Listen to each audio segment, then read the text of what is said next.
Ah ouais, et en enregistrant cette vidéo, je me suis rendu compte d'un truc, j'ai retrouvé un truc grave cool. C'était le running order. Le running order du motocultor où je suis allée l'année dernière avec mon chéri. Et en fait, je me suis rendu compte que vu que j'avais pas trop fait de retour sur le motocultor et j'avais grave envie de le faire. Et je vais le faire de manière totalement brouillon. Et si ça se trouve, si je vais au motocultor de cette année, si j'ai la chance d'y aller, ben je vous ferai un retour dessus. Je vous ferai pas de vlog par contre, parce que comme je l'ai déjà dit dans la FAQ, j'ai pas envie de détruire ma caméra dans le pogo, j'y tiens un minimum. Et j'ai envie de vous faire un petit retour. Bon, là ça sera comme les autres, si vous voulez.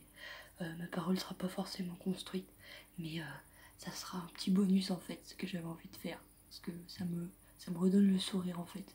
Ça me redonne envie de faire des trucs. Donc j'ai noté tous les groupes que j'ai vus.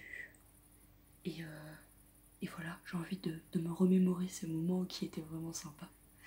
Et vous faire partager un peu mon ressenti. Alors, le premier groupe que j'ai vu en arrivant, c'était Evil Invaders. C'était grave cool.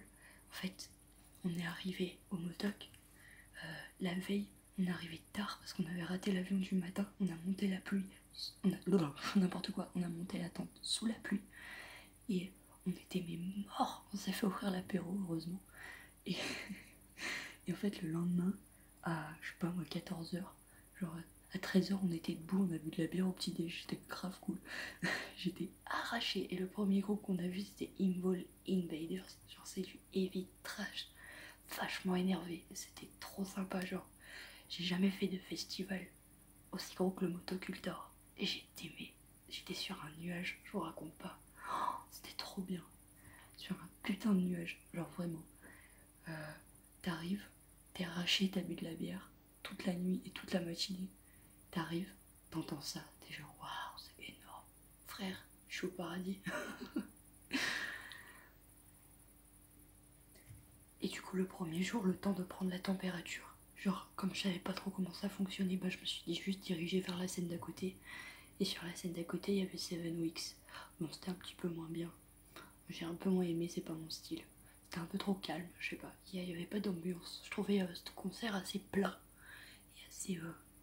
pour moi c'était inintéressant, mais je veux bien qu'il y ait quelques personnes qui aiment ce groupe, il y a pas de souci. Ensuite on a vu... Oh mon dieu, il faut absolument que je vous parle d'Ensiferum. Alors c'était le soir si je me souviens bien, ouais, c'était 21h. Et genre putain, la claque que je me suis pris, c'était un truc de malade. Parce qu'Ensiferum c'est un des premiers groupes de métal que j'ai écouté. J'avais mis de côté depuis pas mal de temps. Et putain cette ambiance, je saurais même pas vous décrire ça avec des mots. C'était incroyable. Oh c'était un truc de fou. Genre je m'attendais trop pas à ça. Déjà les mecs ont été super drôles et je m'attendais pas à ce qu'il y ait une accordéoniste, j'étais même pas au courant qu'il y avait une accordéoniste dans Ensiferum. Et genre les mecs ont dit bon on a oublié nos costumes entre Helsinki et Amsterdam, donc on va jouer en jean, on va jouer en short et t-shirt avec nos maquillages, on s'en bat les couilles, c'était excellent.